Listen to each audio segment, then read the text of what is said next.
Good evening, and thank you. And thanks for having me here tonight. In a very clear sense, you could say that choices define our lives. A book I was reading, which I think captured this wonderfully, is that there's a very real sense in which the entire progress of our lives may be viewed as the result of choices. In fact, almost everything we do is, to some degree or another, a matter of choice.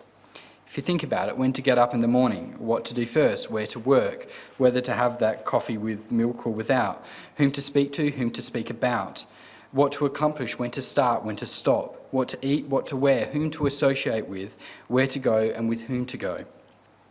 All these actions are the result of our decisions. And sure, some of those decisions are made on the spot, like what we should have for lunch, for example. Others may have been made long ago, so much so that there's no need to remake them because we do it every day.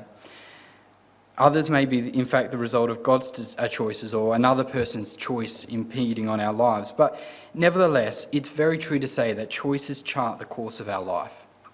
And the ancients knew this fact quite well. And so one of my favourite sections in the Bible, what's called wisdom literature, deals particularly with this idea of looking at choices.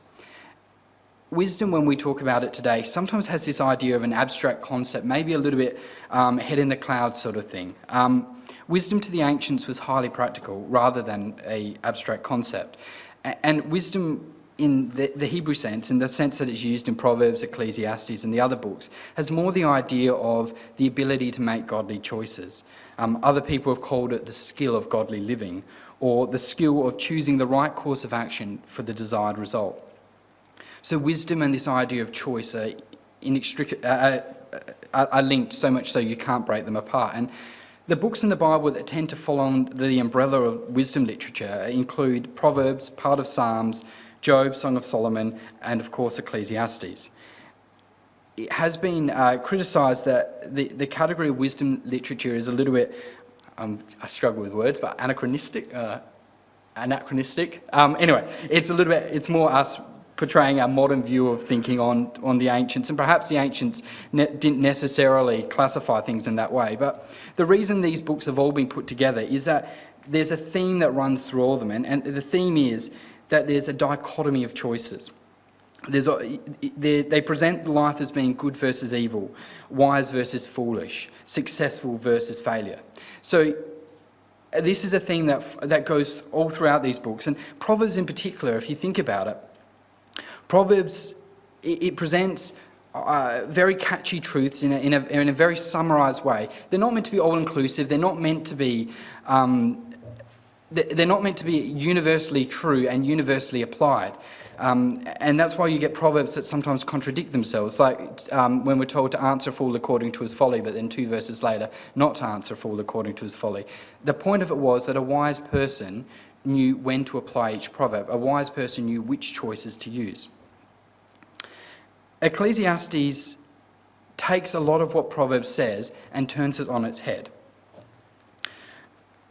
So the key message, I don't know if I got that in there. Okay, the outline of what we're going to be doing tonight. So I may have bitten off more than I can chew with doing one night on Ecclesiastes. It wasn't the smartest decision on my behalf, but basically I've loved looking through the wisdom literature, and particularly Ecclesiastes I found really confronting but also really engaging. And so what I want tonight to be like is sort of a helpful introduction to Ecclesiastes, or to leave you with maybe a different way, or maybe some useful tools at how to read Ecclesiastes, how to approach it, and some of the questions to ask of it. So this is sort of a rough thing of where we'll be wandering through tonight. The key message of Ecclesiastes is this, that just because it's scripture, not everything that says in Ecclesiastes is necessarily from God's perspective. And in a way, it's much the same as we treat the words of Job's friends in Job. There's things that Job's friends say that may be true, but they've often got a skewed perspective. And then there's God's voice that comes out of the whirlwind at the end that corrects the perspective. And Ecclesiastes works very similar to that. So the first question we get when we come to Ecclesiastes is who the dickens is actually writing this book?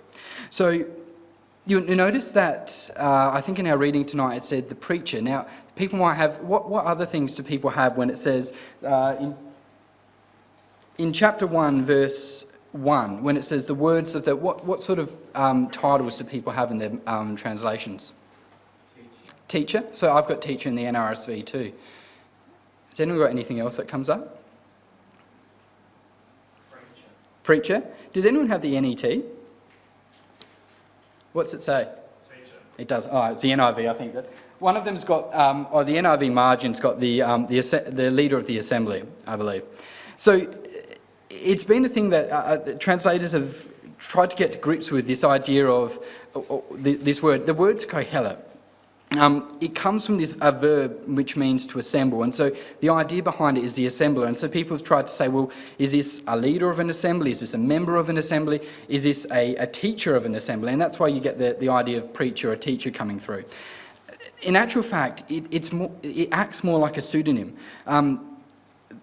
A bit of a geek alert, but it's in the feminine tense. And when a male is referred to in the feminine tense, as this chap probably is, it's generally indicated as a title rather than a proper name. So this is a title which is acting as a pseudonym or a bit like a nickname.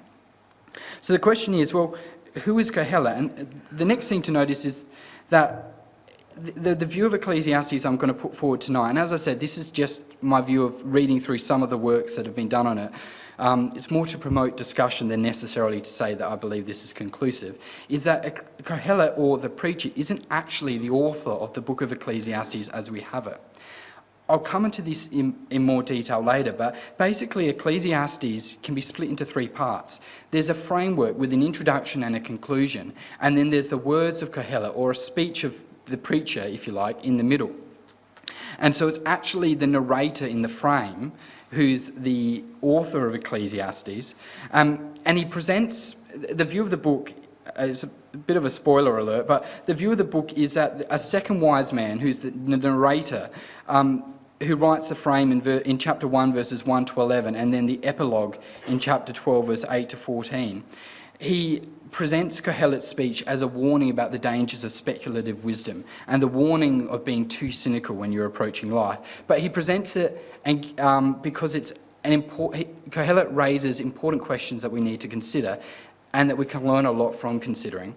And then he presents it, he gets us to think about it, and then he gives a corrective message at the end. So who is the assembler, or who is the preacher of the assembly? So for saying that. So the traditional view is that Kohelet's referring to Solomon, and there's some pretty good reasons for that. You'll notice that in chapter 1 verse 1 and then in chapter 1 verse 12, he's referred to as both the son of David and also the king of Israel in Jerusalem. And only David and Solomon were the possible kings of a united Israel in Jerusalem.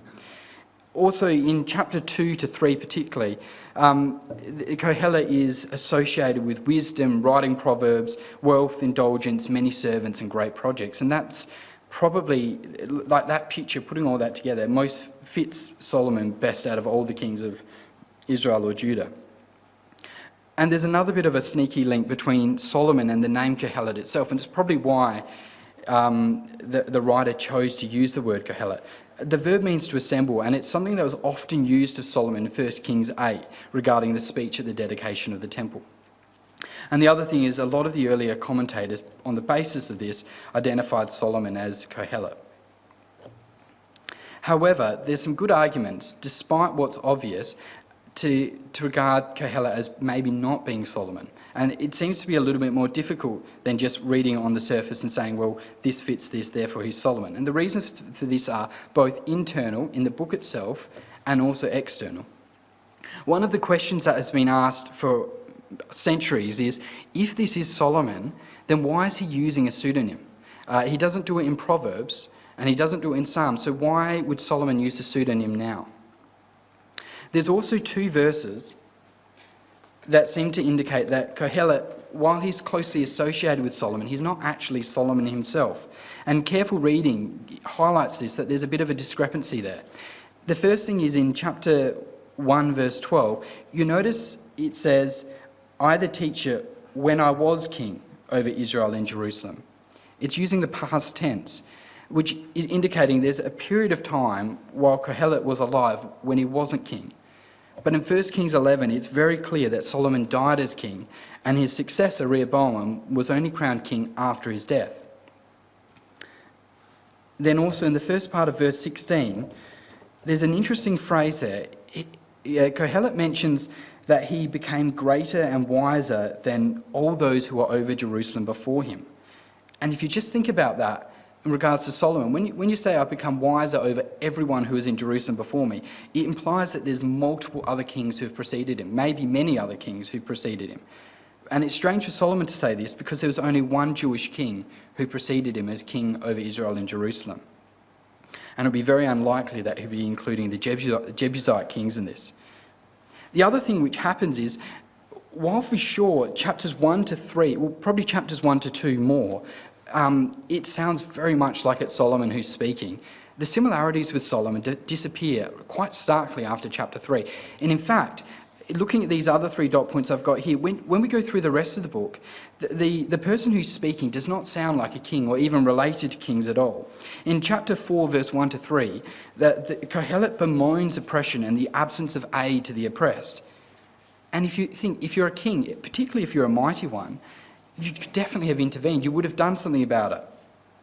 And besides, the picture we're painted of Solomon is that he was an oppressor rather than someone who bemoaned oppression anyway.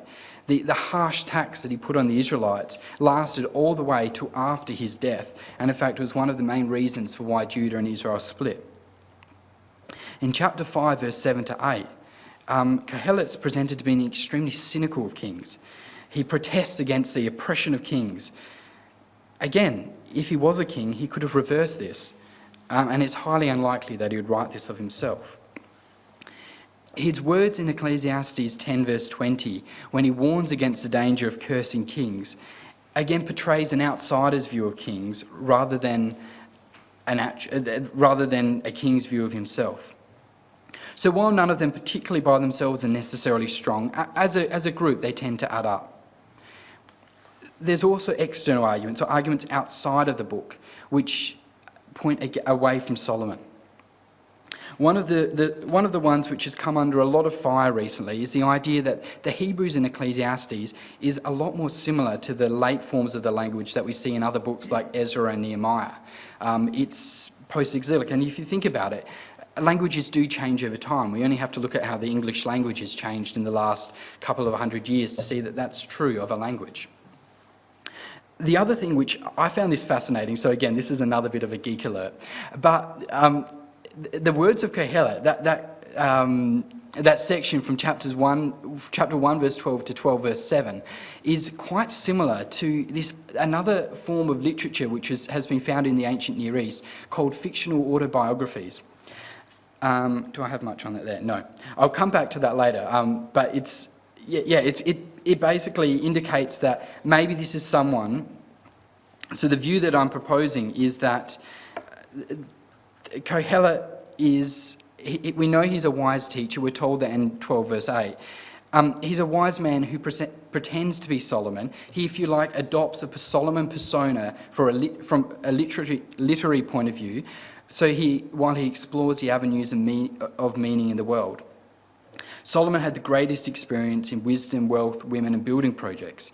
And thus, as Kohelet's trying to search for meaning in all the different aspects of life, he takes on Solomon's persona, arguing that if Solomon could not find satisfaction in life, then who else could?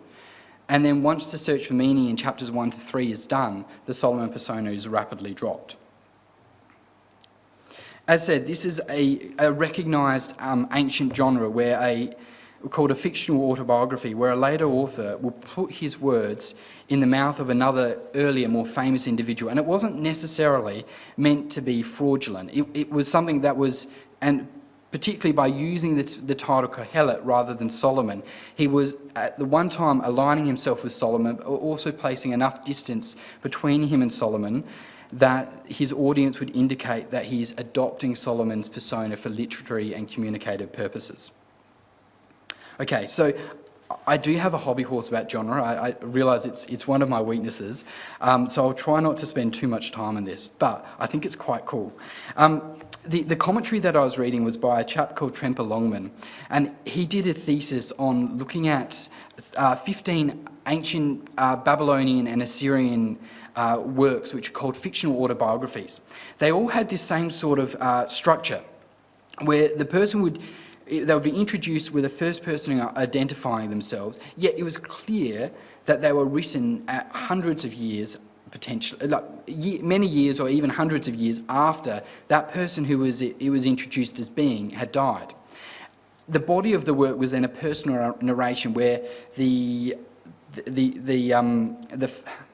later author, using the persona of that earlier man, would recount the acts of their life in order to make a point which they brought out in the third part.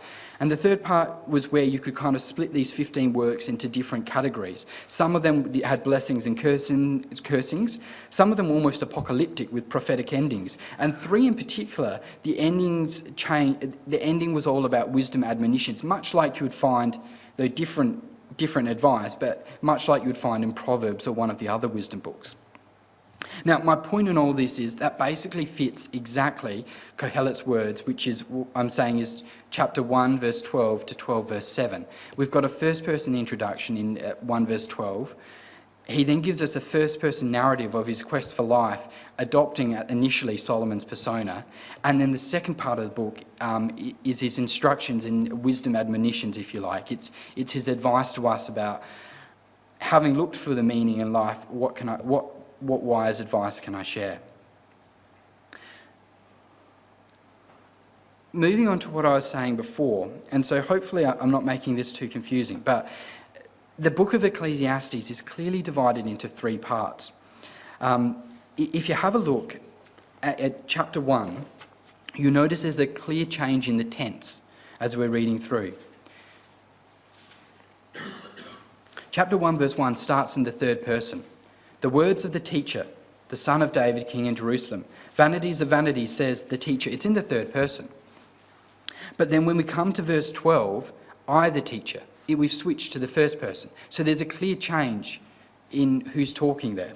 So and then if you come across to chapter 12 as well, you notice the same change happens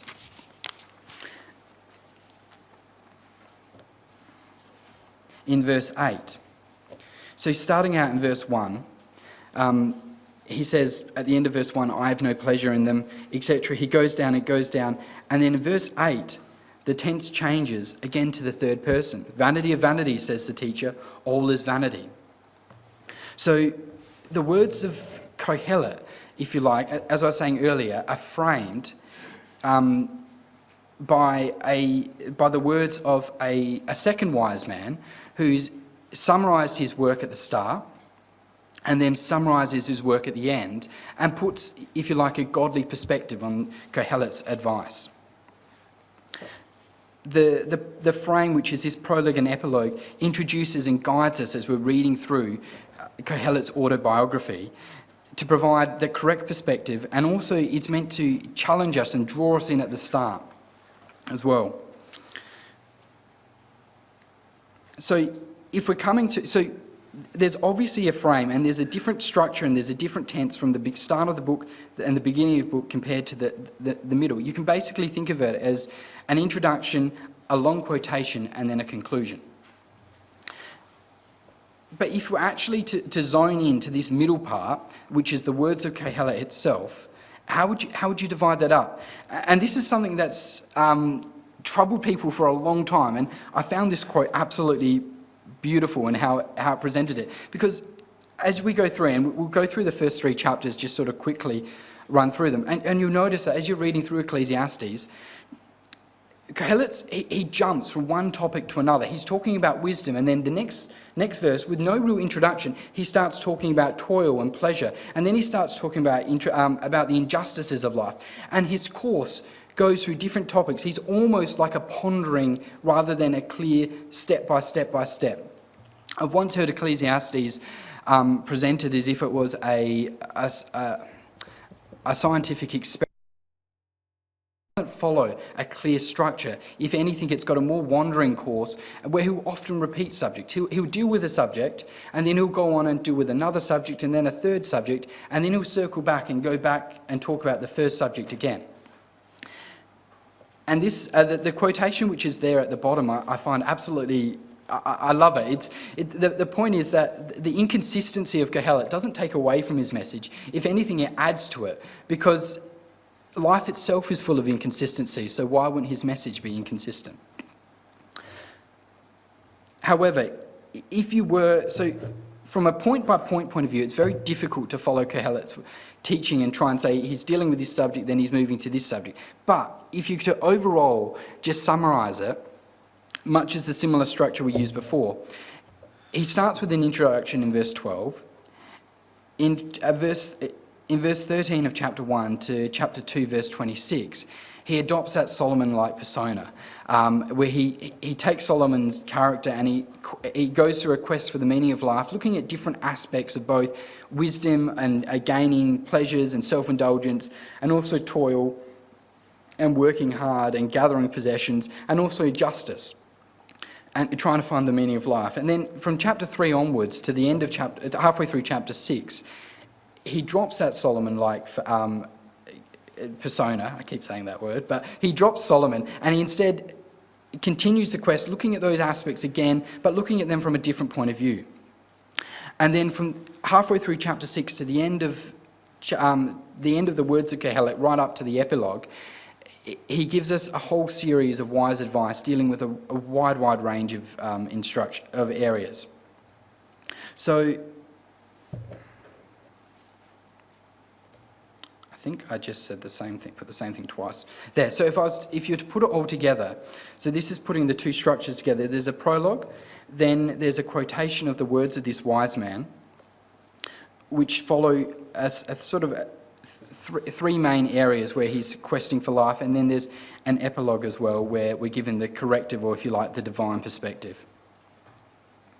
Okay, so what I want to do is, if you just follow with me, we'll just go through chapters 1 to 3, more so just to get a sense, to get a feel of the book, and then we'll deal with some of the key words and the key themes that come in the book to get a bit of an overview.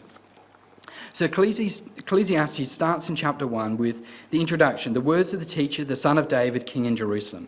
And this is the words of the second wise man who's writing the frame. He summarises the words of Kohelet by saying, "Vanity of vanities," says Kohelet, "vanity of vanities, all is vanity.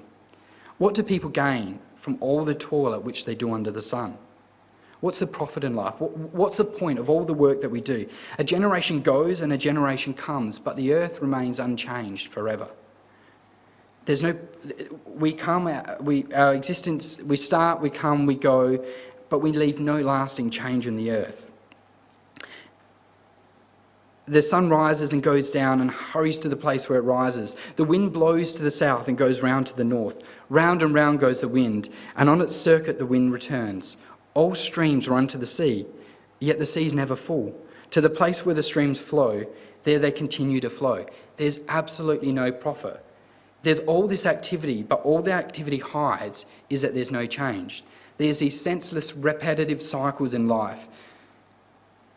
And his conclusions of looking at them are, in verse 8, "It's so depressing, I can barely even talk about it."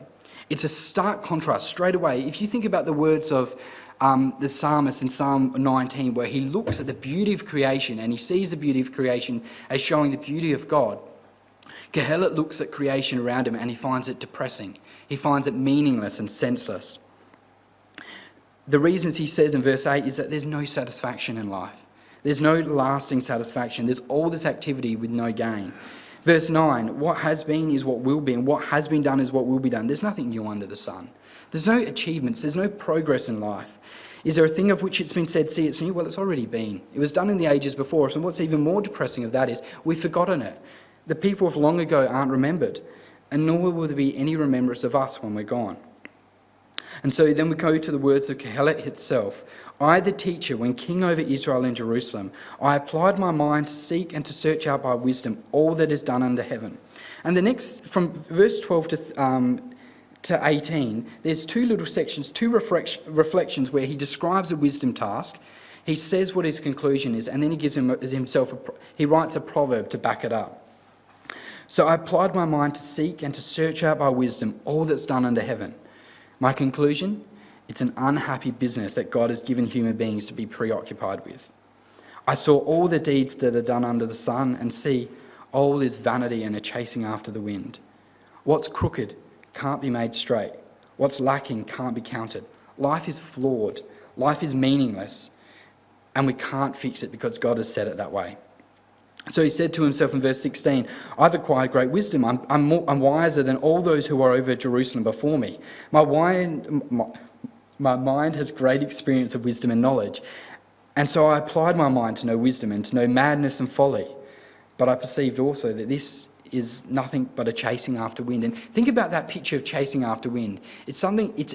It's futile effort. It's expending effort for when you're never going to be able to catch the wind. So it's a waste of time, is what he's saying. Why? Because in much wisdom is much vexation, and those who increase knowledge increase sorrow. The more I increased my wisdom, the more I realised how senseless life was, and that only made me more and more vexed. And so he says to himself, he's tried wisdom hasn't helped him. So he says, well, come now, I'll make a test of pleasure. So enjoy yourself. Let's try self-indulgence. But again, I said, and he gives us his conclusion, this was vanity as well. I said of laughter, it's mad, and of pleasure, what use is it? I searched with my mind how to cheer my body with wine. My mind was still guiding me with wisdom, and how to lay on to folly, until I might see what was good for mortals to do under heaven in the few days of their lives. And then he goes through and he gives us a list all the way up to verse 8. He made great works, he built houses and vineyards, he made himself pools, he brought slaves, he became greater and greater until he could say in verse 9, I became great, and I surpassed all who were before me in Jerusalem. All my wisdom, also his wisdom remained with him. Whatever my eyes desired, I did not keep from them. I kept my heart from no pleasure.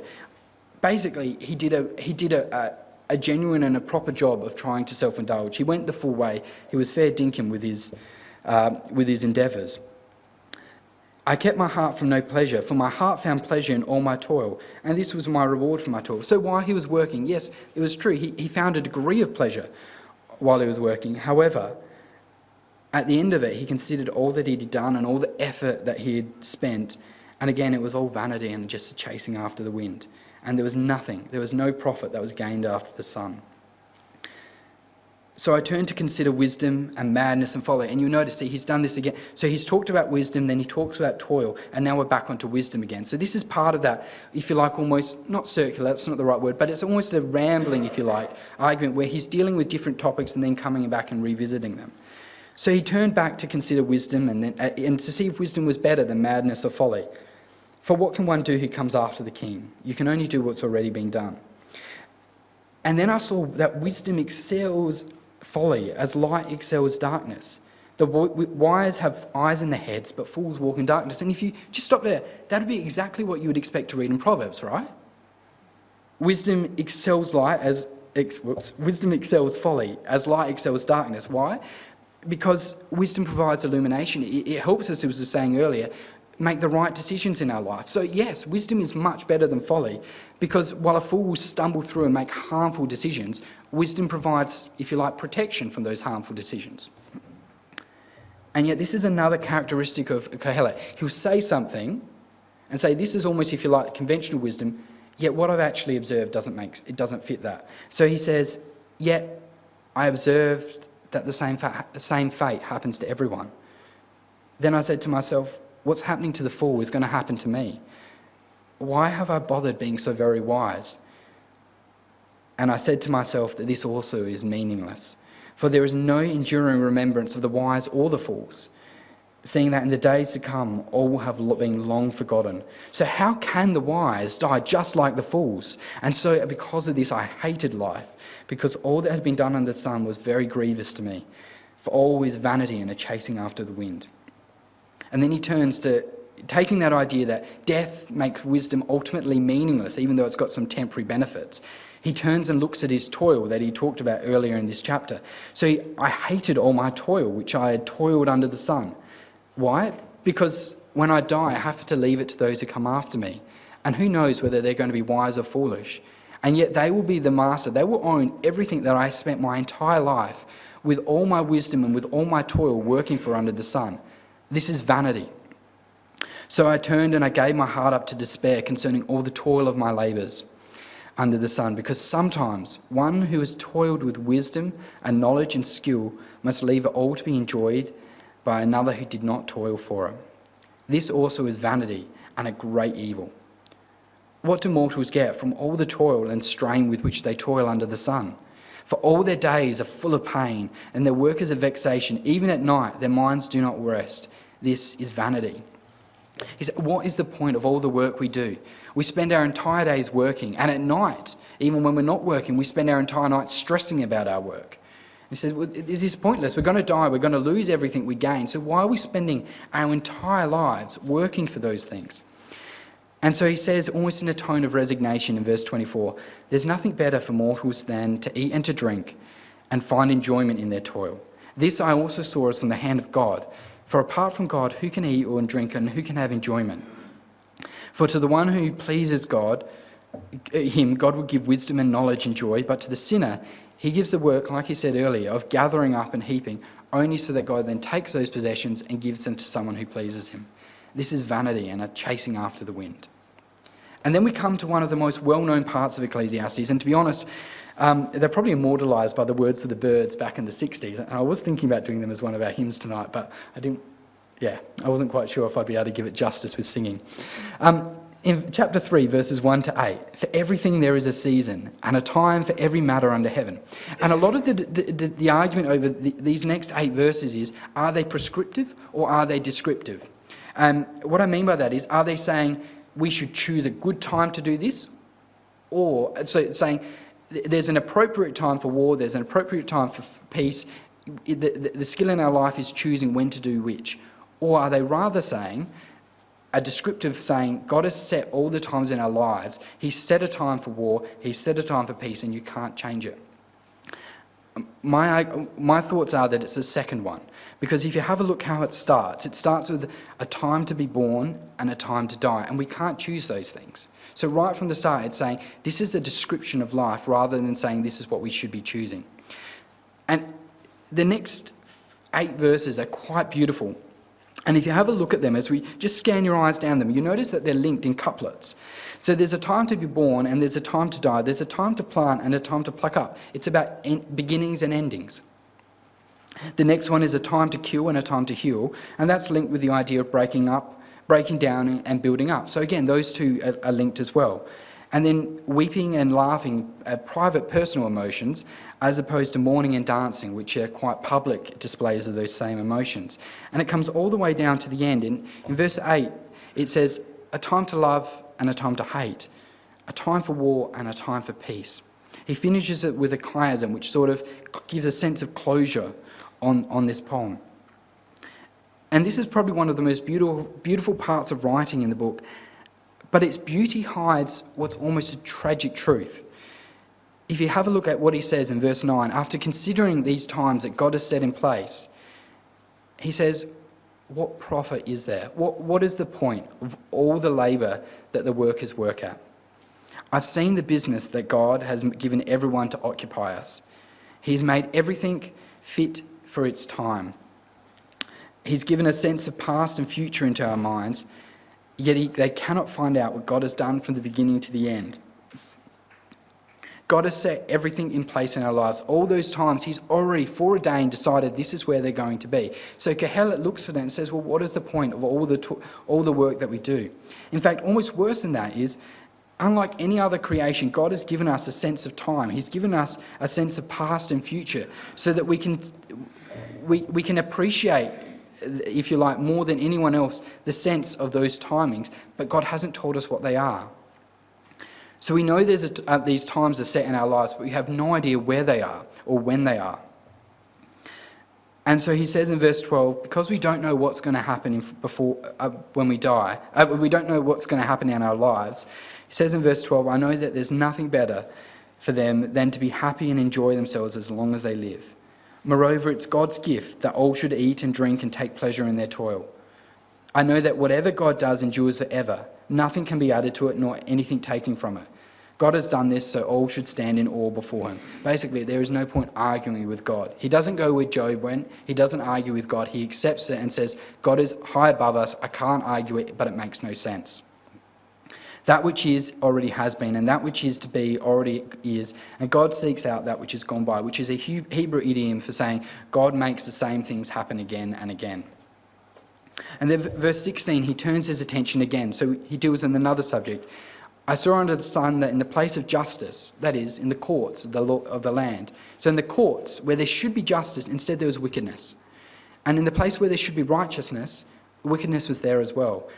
And I said in my heart, and this is another thing where he places two points of view. I said in my heart, God will judge the righteous and the wicked, for he has appointed a time for every matter and every work. He harkens back to the times that he's mentioned in the first 8 verses.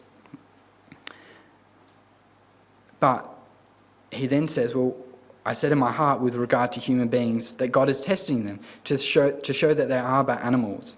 For the fate of humans and the fate of animals is the same. As one dies, so dies the other. They all have the same breath, and humans have no advantage over the animals because all is vanity. All go to one place, all are from the dust, and all turn to dust again. Who knows whether there actually is an afterlife? Who knows whether the human spirit goes upward and the spirit of animals goes down? He's not saying it does happen. He says, who knows? You can't prove it to me. So I saw that there is nothing better, because we don't know what's going to happen when we die. There's nothing better than all should enjoy their work, because that's their lot. Who can bring them to see what will be after them? So that's the first 3 chapters of Ecclesiastes. And hopefully that highlights some of the points I was making. That Kohelet, as we said, he ran...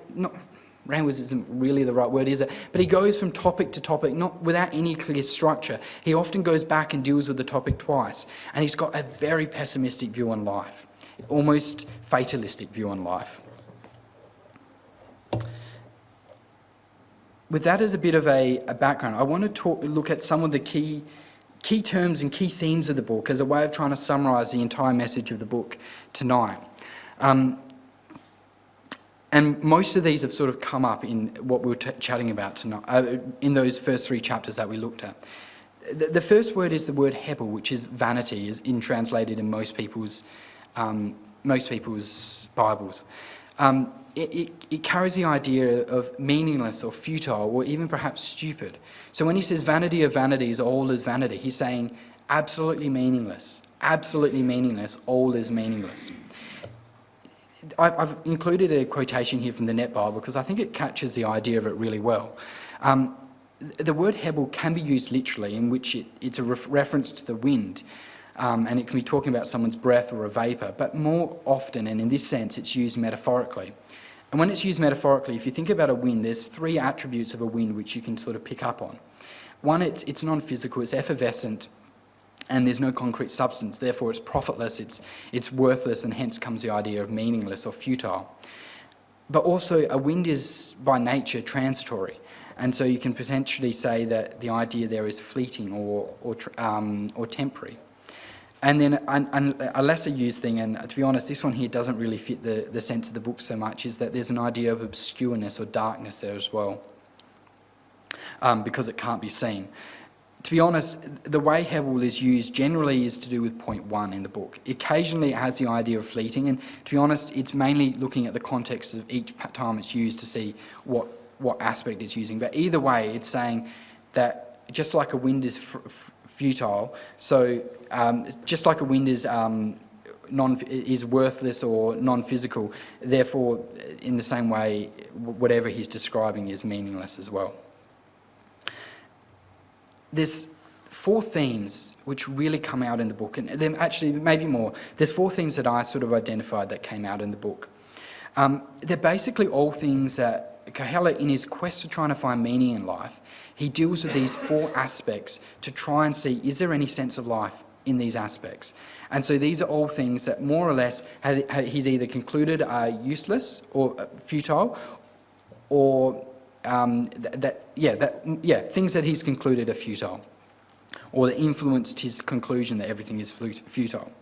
So wisdom is an interesting one, because this chap is definitely presented, particularly when you look at the epilogue in chapter 12, verse 8, this chap's definitely presented as a wise man. So for a wise man to turn to wisdom and say, that wisdom is useless is quite confronting. So this is a bit of a summary of how he uses wisdom in the book. So wisdom, as we saw in chapter 2, it definitely has some advantage over folly because it gives illumination. It enables us to make wise choices. And in chapter 7, verse 11 to 12, he talks about how wisdom is like a shield. And wisdom provides protection in the same way that money provides protection.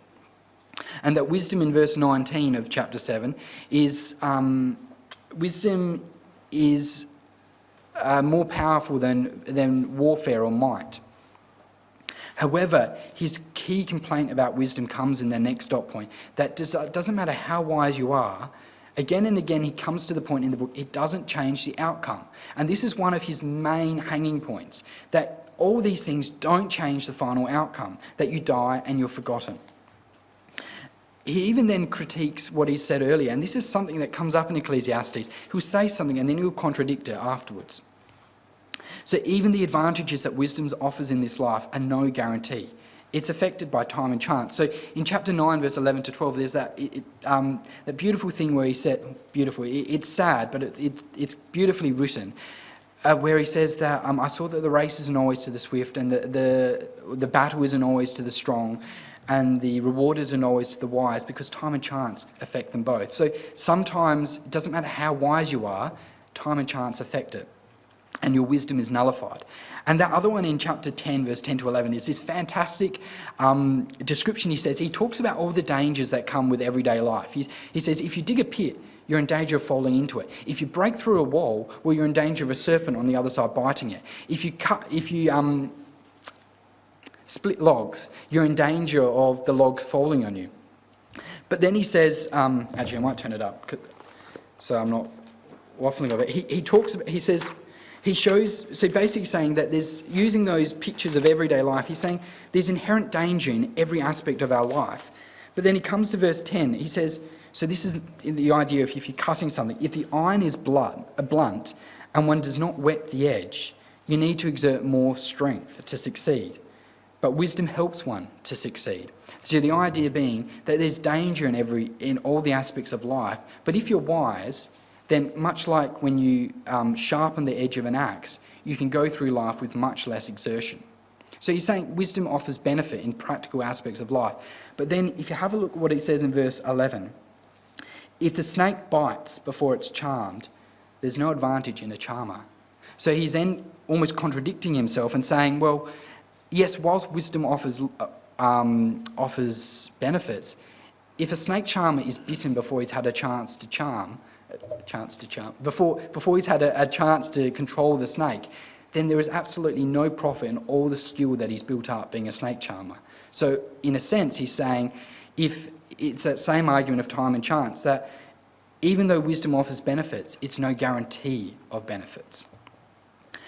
The other thing he talks about in chapter 9, verse 13 to 16, is that he observes in a city where a king came against the city, and there was a poor man, a wise poor man, but a poor man in the city, and through his wisdom he delivered the city. And so he said in his conclusion, well, obviously wisdom is better than military might.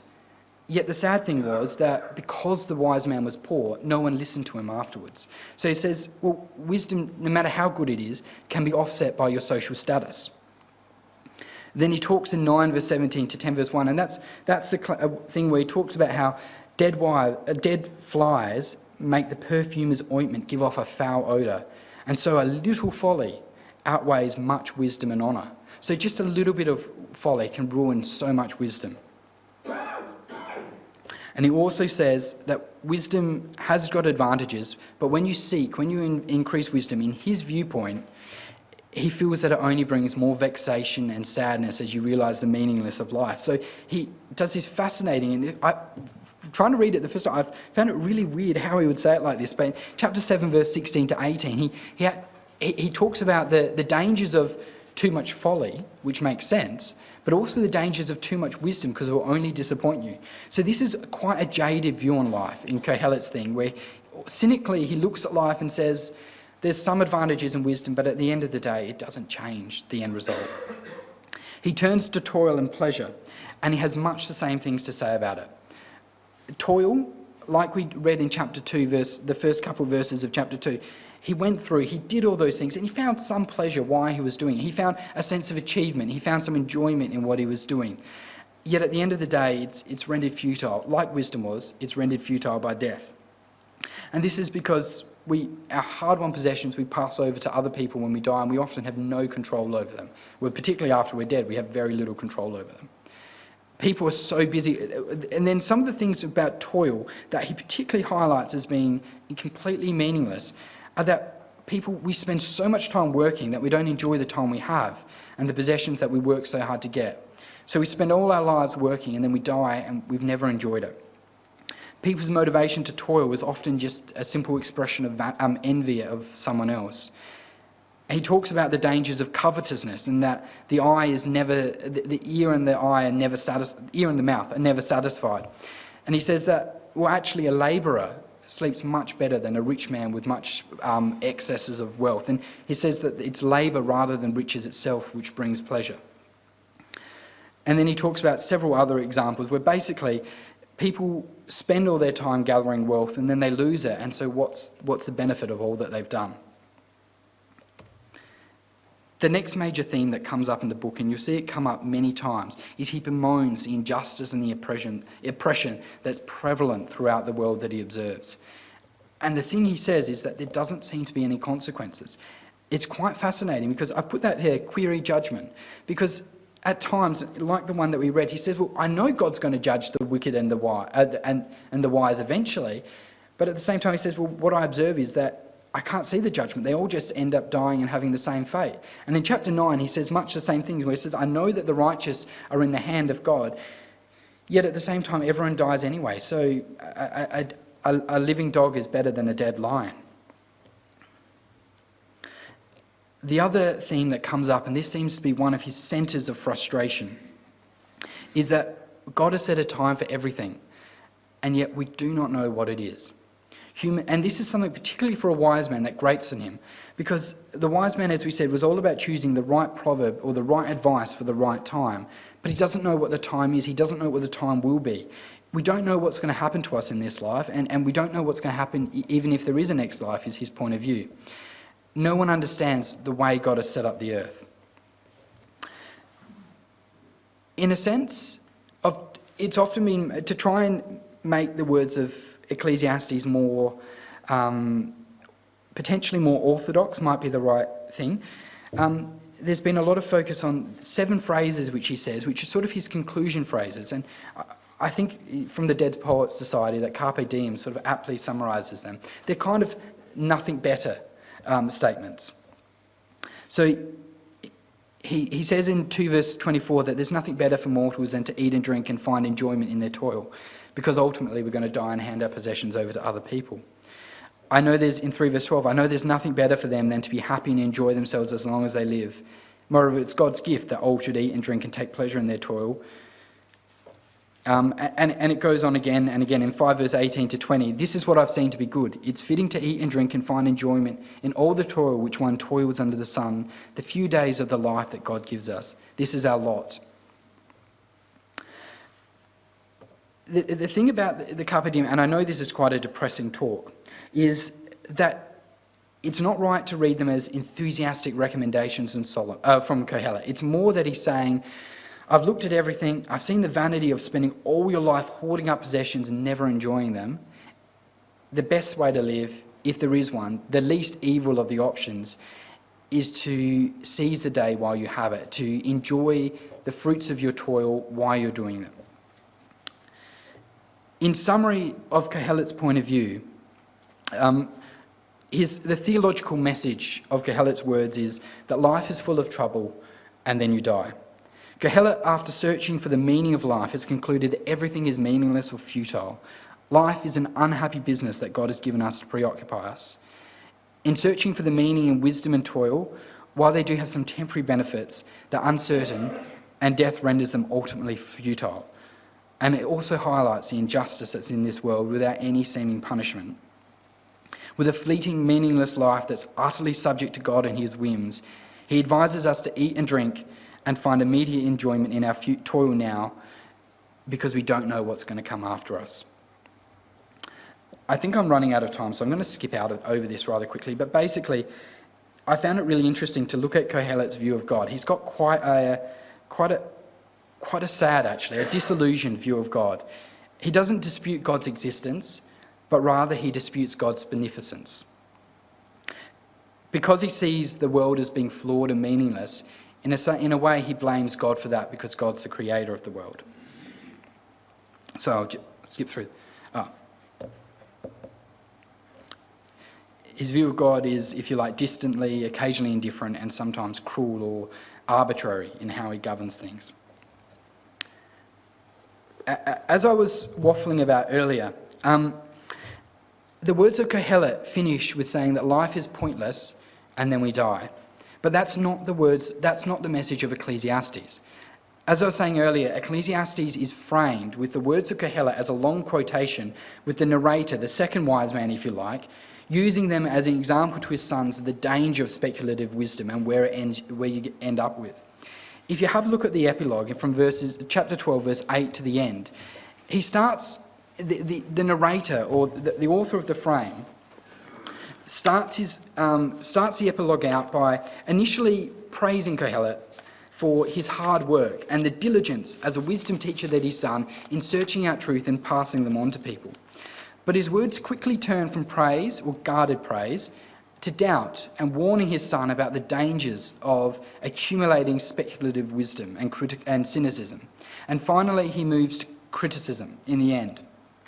If you have a look at the epilogue, particularly, so he goes through saying, being wise, the teacher also taught the people knowledge. He weighed and studied and arranged many proverbs. And you get the idea of industry there. The man was diligent. Kohelet was diligent. And the teacher sought to find pleasing words, and he wrote words of truth plainly. The teacher was sincere in what he was doing. The sayings of the wise, including his Kohelet's sayings, are like goads and like nails. What's the thing in common between them? They hurt. They're painful. The words of the wise are often painful, like the collected sayings given by a shepherd. There's some disagreement between the translation of this thing, but basically the way it's been argued is that beware of these and beware of... I didn't write it down on my list. Anyway, basically the translation for the end of verse 12 is saying, of these my child, including Kohelet's words, beware. Of making of books there is no end, and much study is a weariness to the flesh. So the author of the book of Ecclesiastes, the narrator, turns in verse 13 to his son and says, the end of the matter is this: all has been heard. Fear God, keep his commandments, for that is the whole duty of everyone. For God will bring every deed into judgment, including every secret thing, whether good or evil. Kohelet, 3 times through the book, says this is the whole duty of man. And he focuses on, when he says those, this is the whole man. He uses that Hebrew idiom 3 times in the book. When he uses it, he focuses on the futility of life and the fact that the whole duty of man is to try and find some brief pleasure in the existence that we can eke out for ourselves. The author of the frame softly rebukes Kohelet by saying, well, the whole duty of man is rather to fear God, which pulls up the idea of the wisdom literature or the writings, to keep his commandments, which pulls over the idea of the law, because there will be a future judgment. Unlike Kohelet's doubts about any future justice in the world, he says, well, there will be a future judgment, and hence he references the prophets. So in that one phrase, he's pulled on the law, the writings, and the prophets, which to the Jews were the entirety of Scripture, and turned it round and said, no, there is a meaning in life, there is a future judgment, that injustice will be dealt with. So the words of Ecclesiastes, to wrap it up, are quite depressing. Kohelet's view on life is not a view that we would find palpable to take on ourselves. But what it does do is it does challenge us to think about our lives and to think about how we do live them. The thing that stumps Kohelet, his reasoning sound, but the thing that stumps him in the end is he believes that you die and that's it. As he says, who knows whether a human spirit goes upward and an animal spirit goes downward? Who knows if there's an afterlife? Who knows what's going to happen after we die? The difference coming at this from a post-New Testament point of view is that Jesus Christ makes all the difference. He is the linchpin, the turning point of the argument, which Koheleth didn't account for. So Koheleth is true, if you like, under the sun, in a life on earth without God. There is nothing better to do than to find some meaningful, some brief enjoyment to occupy our minds so we don't notice the horrible existence that we have.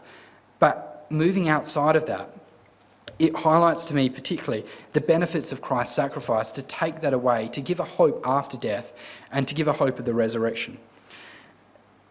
The final song that I wanted to do, which is I can't remember, Here at Last, if you like, I find catches this really well, because the first verse, talking about we turning and seeing the world and seeing the despair in the life, is almost, if you like, Koheleth's point of view of the world. He looks at it, he sees the grieving Rachel, he sees the ruined world, and he says, this is meaningless.